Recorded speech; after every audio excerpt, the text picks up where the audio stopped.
दोस्तों 11 मार्च 2011 को 2:46 पर जापान में एक 9 मैग्नीट्यूड का जबरदस्त अर्थक्वेक ट्रिगर हुआ था, जिसने पूरे कंट्री को तहस नहस कर दिया था। इस अर्थक्वेक से ट्रिगर हुई सुनामी, जिसकी मैक्सिमम हाइट करीब 40 मीटर थी, उसने one of the worst nuclear disaster Fukushima accident को ट्रिगर किया था। इस न्यूक्लियर एक्सीडेंट के बाद रेडिएशन लेवल उतना ज्यादा बढ़ गया था कि करीब 1.5 लाख लोगों को इवैक्यूएट करना पड़ा था। इस 2011 के फुकुशिमा एक्सीडेंट के बाद लोग न्यूक्लियर एनर्जी को डेंजरस और रिस्की एनर्जी सोर्स मानते थे, लेकिन इसके ठीक 14 साल बाद ऐसा क्या बदल गया जिसके कारण आज बड़ी बड़ी कंपनीज और पावरफुल नेशन जैसे कि अमेरिका, चाइना, इंडिया और यहाँ तक कि जापान भी न्यूक्लियर टेक्नोलॉजी पर बैट कर रहा है। न्यूक्लियर एनर्जी ने ऐसा क्या इंपैक्ट डाला जिसके कारण आज कई सारे एक्सपर्ट्स इस एनर्जी सोर्स को one of the safest energy source मानते हैं, फॉसिल फ्यूल्स जैसे कि कोल, ऑयल और नेचुरल गैस के कंपैरिजन से। तो दोस्तों आइए न्यूक्लियर एनर्जी को आसान भाषा में इस वीडियो में समझते हैं और जानते हैं कि क्यों बदलते वक्त के साथ कंट्रीज और पावरफुल नेशंस ने न्यूक्लियर एनर्जी को लेकर अपना स्टांस भी बदला। दोस्तों ऐसी एनर्जी जो एटम के न्यूक्लियस से जनरेट की जाती है उसे न्यूक्लियर एनर्जी कहा जाता है। किसी भी एनर्जी को जनरेट करने के लिए हम स्टीम जनरेट करते हैं जो टरबाइन रोटेट करता है और इलेक्ट्रिकल एनर्जी प्रोड्यूस करता है। नॉर्मल केस में हम फॉसिल फ्यूल्स जैसे कि कोल को बर्न करते हैं ताकि स्टीम जनरेट की जा सके, पर न्यूक्लियर एनर्जी के केस में हम न्यूक्लियर फ्यूजन मेथड का इस्तेमाल करते हैं। न्यूक्लियर फ्यूजन मेथड में हम एक न्यूट्रॉन को यूरेनियम 235 के न्यूक्लियस के साथ कोलाइड करते हैं। जब ये कोलिजन होता है तो यूरेनियम 235 का न्यूक्लियस 2 छोटे न्यूक्लियाई में स्प्लिट होता है और बहुत सारे न्यूट्रॉन्स प्रोड्यूस करता है। ये न्यूट्रॉन्स फिर से यूरेनियम 235 के साथ कोलाइड करते हैं और ऐसे करते करते एक चेन रिएक्शन फॉर्म करते हैं। न्यूक्लियर फ्यूजन के अलावा साइंटिस्ट एक और मेथड पर काम कर रहे हैं जिसे न्यूक्लियर फ्यूजन कहा जाता है। इस मेथड में हाइड्रोजन के 2 आइसोटोप्स ड्यूटेरियम और ट्रिटियम को प्लाज्मा स्टेट के अंदर कंबाइन किया जाता है और एक बड़ा न्यूक्लियस हीलियम फॉर्म किया जाता है। दोस्तों न्यूक्लियर फ्यूजन के कंपैरिजन से 4 गुना ज्यादा इलेक्ट्रिसिटी जनरेट कर सकता है और फॉसिल फ्यूल्स की कंपैरिजन से 4 मिलियन टाइम्स ज्यादा। पर प्लाज्मा स्टेट को अचीव करने के लिए करीब 100 मिलियन डिग्री सेल्सियस से भी ज्यादा टेम्परेचर की आवश्यकता है और इतना ज्यादा टेम्परेचर लॉन्ग टर्म के लिए सस्टेन करना एक इंजीनियरिंग चैलेंज है। इसीलिए न्यूक्लियर फ्यूजन मेथड अभी R&D फेज में है और साइंटिस्ट कई सारे सॉल्यूशंस ट्राई कर रहे हैं ताकि इस टेम्परेचर के प्रॉब्लम को रिजॉल्व किया जा सके। दोस्तों क्या आपको मालूम है कि न्यूक्लियर एनर्जी की कहानी की शुरुआत अमेरिका ने जब बॉम्ब गिराया था उसे करीब 50 साल पहले ही हो गई थी।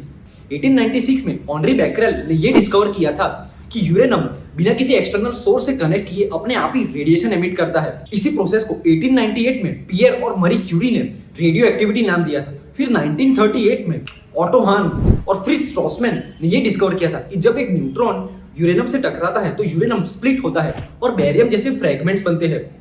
इसी प्रोसेस को फिर लीसा माइटनर और ऑटो फ्रिश ने एक्सप्लेन किया था और इस प्रोसेस का नाम रखा गया था न्यूक्लियर फ्यूजन। इसी न्यूक्लियर फ्यूजन के आधार पर अमेरिका ने दुनिया का सबसे पहला एटॉमिक बॉम्ब बनाया था। दोस्तों इंडिया के legendary nuclear physicist Homi Jehangir Bhabha ने तो अर्ली 1940s में ही न्यूक्लियर एनर्जी की नीड को समझ लिया था। उन्होंने ये देखा था कि अगर इंडिया को साइंटिफिकली प्रोग्रेस करना है तो एक ऐसे रिसर्च इंस्टीट्यूट की जरूरत है जहां पे पूरे देश के साइंटिस्ट एक साथ मिलकर काम कर सके। इसीलिए उन्होंने 1944 में सर दोरबजी टाटा ट्रस्ट को एक चिट्ठी लिखी थी जिसमें उन्होंने ऐसे रिसर्च इंस्टीट्यूट बनाने का प्रपोजल रखा गया था। इसके ठीक 1 साल बाद जून 1945 में Tata institute of fundamental research की स्थापना की गई थी। लेकिन होमी बाबा यहाँ पे रुके नहीं। इसके बाद साल 1948 में एटॉमिक एनर्जी कमीशन और साल 1954 में बाबा एटॉमिक रिसर्च सेंटर का फाउंडेशन रखा गया था। 1956 आते आते एशिया का सबसे पहला न्यूक्लियर रिएक्टर अप्सरा इंडिया ने ऑपरेशनलाइज कर दिया था। इंडिया न्यूक्लियर रेस में इतना आगे था कि अक्टूबर 4, 1964 को चाइना के न्यूक्लियर टेस्ट से करीब 2 हफ्ते पहले होमी बाबा ने यह कहा था कि अगर इंडिया चाहे तो सिर्फ 1.5 साल में न्यूक्लियर टेस्ट कर सकता है। लेकिन इसके बाद इंडिया को एक बड़ा झटका लगता है। साल 1966 में लाल बहादुर शास्त्री जी और होमी बाबा की मिस्टीरियस डेथ हुई थी। इस हादसे के बाद इंडिया का न्यूक्लियर प्रोग्रेस बहुत ही स्लो हो गया था। इसके 8 साल बाद इंडिया अपना पहला न्यूक्लियर टेस्ट स्माइलिंग बुद्धा और 1998 में अपना दूसरा टेस्ट पोखरण 2 कंडक्ट कर पाया था। दोस्तों इंडिया के पहले 5 कंट्रीज नेमली अमेरिका, रशिया, ब्रिटेन, फ्रांस और चाइना ने न्यूक्लियर टेस्ट कंडक्ट किए थे। ये सारी कंट्रीज ये जानती थी कि न्यूक्लियर एनर्जी सोर्स में इतने ज्यादा एडवांटेजेस है जो एक कंट्री को बहुत ही ज्यादा स्ट्रॉन्ग और इकोनॉमिकली पावरफुल बना सकता है। न्यूक्लियर एनर्जी का सबसे बड़ा एडवांटेज ये है कि वो बहुत ज्यादा एनर्जी जनरेट कर सकता है। एक सिंगल यूरेनियम पैलेट करीब 800 किलोग्राम कोल, 500 क्यूबिक मीटर नेचुरल गैस और 550 लीटर ऑफ ऑयल जितनी एनर्जी जनरेट कर सकता है। सिर्फ यही नहीं, nuclear energy one of the cleanest energy source भी है। अगर हम 1 गीगावाट आवर इलेक्ट्रिसिटी कोल से प्रोड्यूस करते हैं न्यूक्लियर एनर्जी के कंपैरिजन से तो 160 गुना ज्यादा कार्बन एमिशन होगा और अगर हम यही इलेक्ट्रिसिटी ऑयल से प्रोड्यूस करते तो 120 गुना ज्यादा। इन्हीं एडवांटेजेस के कारण ये टेक्नोलॉजी मिड 1960 से कंसिस्टेंटली ग्रो कर रही थी, जब तक कि 2011 में फुकुशिमा एक्सीडेंट नहीं हुआ था। इसके बाद न्यूक्लियर पावर जनरेशन थोड़ा रुक सा गया था। लोगों के मन में ये फियर आ गया था कि क्या न्यूक्लियर एनर्जी वाकई में एक रिलायबल सोर्स है एनर्जी जनरेशन के लिए। इस स्लोडाउन के पीछे 3 बड़े कारण हैं। सबसे पहला fear of accidents, second nuclear waste और थर्ड कॉस्ट। अगर हम एक्सीडेंट्स की बात करें तो चेर्नोबिल और फुकुशिमा अब तक के सबसे वर्स्ट और डेडलीस्ट न्यूक्लियर डिजास्टर्स रहे हैं।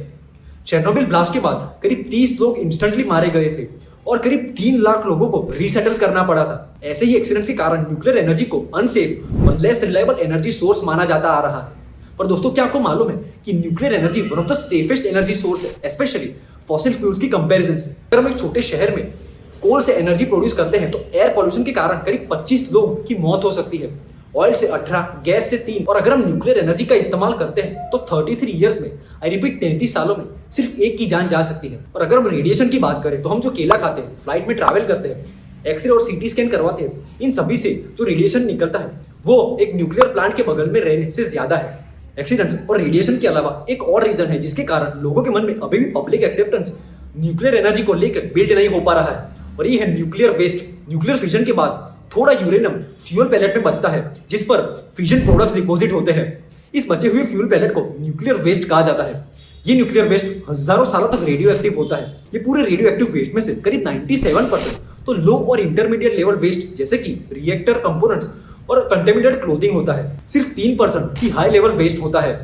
इस वेस्ट की हीट और रेडियो एक्टिविटी कम करने के लिए इसे स्विमिंग पूल में स्टोर किया जाता है 5-7 सालों के लिए, और इसके बाद इसे ड्राई कास्ट में ट्रांसफर किया जाता है। कई केसेस में इसे लॉन्ग टर्म के लिए डीप जियोलॉजिकल रिपोजिटरी में भी स्टोर किया जाता है। और फाइनली अगर हम कॉस्ट की बात करें तो ऑल्दो न्यूक्लियर प्लांट्स की इनिशियल सेटअप कॉस्ट ज्यादा है, पर इनकी ऑपरेशनल कॉस्ट कई फॉसिल फ्यूल सोर्सेज जैसे कि कोल और ऑयल से कम है। तो दोस्तों, न्यूक्लियर एनर्जी इतना भी ज्यादा डेंजरस और रिस्की नहीं है जितना हमें लगता है और मीडिया पोर्ट्रे करती है। सही टेक्नोलॉजी, प्रिकॉशंस और रेगुलेशंस का इस्तेमाल कर हम न्यूक्लियर एनर्जी को एक सेफर और रिलायबल एनर्जी सोर्स बना सकते हैं। दोस्तों, न्यूक्लियर एनर्जी के इसी पोटेंशियल को देखते हुए बहुत सारी कंट्रीज न्यूक्लियर रेस में शामिल हो चुकी है। अमेरिका ने 2024 के लास्ट क्वार्टर में पिछले 6 सालों की कंपैरिजन में सबसे ज्यादा यूरेनियम प्रोड्यूस किया था। ये सारी कंट्रीज स्मार्ट एडवांस्ड रिएक्टर्स पर बैट कर रही है। जहां अमेरिका माइक्रो रिएक्टर्स और स्मॉल मॉड्यूलर रिएक्टर्स को पुश कर रही है, वहीं पे चाइना ने तो 2030 तक दुनिया का पहला फ्यूजन रिएक्टर और थोरियम रिएक्टर ऑपरेशनलाइज करने का प्लान रखा है। दोस्तों, इन सारी कंट्रीज की कंपैरिजन से इंडिया की सिचुएशन थोड़ी अलग है। जहां अमेरिका अपनी 18% इलेक्ट्रिसिटी नीड्स न्यूक्लियर पावर से प्रोड्यूस करता है, कनाडा करीब 14%, चाइना करीब 4.5%, और यहां तक कि साउथ अफ्रीका भी 3.5%, इंडिया सिर्फ और सिर्फ 2.45% इलेक्ट्रिसिटी नीड्स ही न्यूक्लियर एनर्जी से प्रोड्यूस करता है। इस स्लो ग्रोथ के पीछे एक सबसे बड़ा कारण है इंडिया के यूरेनियम रिजर्व्स। इंडिया के पास पूरी दुनिया के सिर्फ 1 से 2% यूरेनियम रिजर्व्स ही मौजूद है। इसी प्रॉब्लम को होमी भाभा ने बहुत पहले ही रिकॉग्नाइज किया था। उन्होंने सोचा था कि अगर इंडिया को इंडिपेंडेंट एनर्जी नेशन बनना है तो कुछ ऐसा इस्तेमाल करना पड़ेगा जो इंडिया में रेडीली अवेलेबल हो। इसीलिए उन्होंने थोरियम इस्तेमाल करने का सोचा था। दोस्तों, थोरियम एक स्लाइट रेडियो एक्टिव मटेरियल है जिसकी मात्रा अर्थ के क्रस्ट में यूरेनियम से ज्यादा है। इनफैक्ट इंडिया के पास पूरी दुनिया के 25% थोरियम रिजर्व्स मौजूद है। लेकिन थोरियम कभी डायरेक्टली न्यूक्लियर फ्यूल के लिए इस्तेमाल नहीं किया जाता। थोरियम को कन्वर्ट करना पड़ता है यूरेनियम 233 जैसे एलिमेंट्स में। होमी भाभा ने इसी अपॉर्चुनिटी को रिकॉग्नाइज कर एक 3 स्टेप न्यूक्लियर प्रोग्राम लॉन्च किया था। इन 3 स्टेप्स में से सबसे पहले यूरेनियम का इस्तेमाल कर बहुत ज्यादा इलेक्ट्रिसिटी जनरेट की जाती है, जिसमें प्लूटोनियम जैसे बाय प्रोडक्ट्स भी बनते हैं। फिर सेकंड स्टेप में प्लूटोनियम का इस्तेमाल कर और ज्यादा इलेक्ट्रिसिटी जनरेट की जाती है, जिसमें और ज्यादा प्लूटोनियम बनते हैं।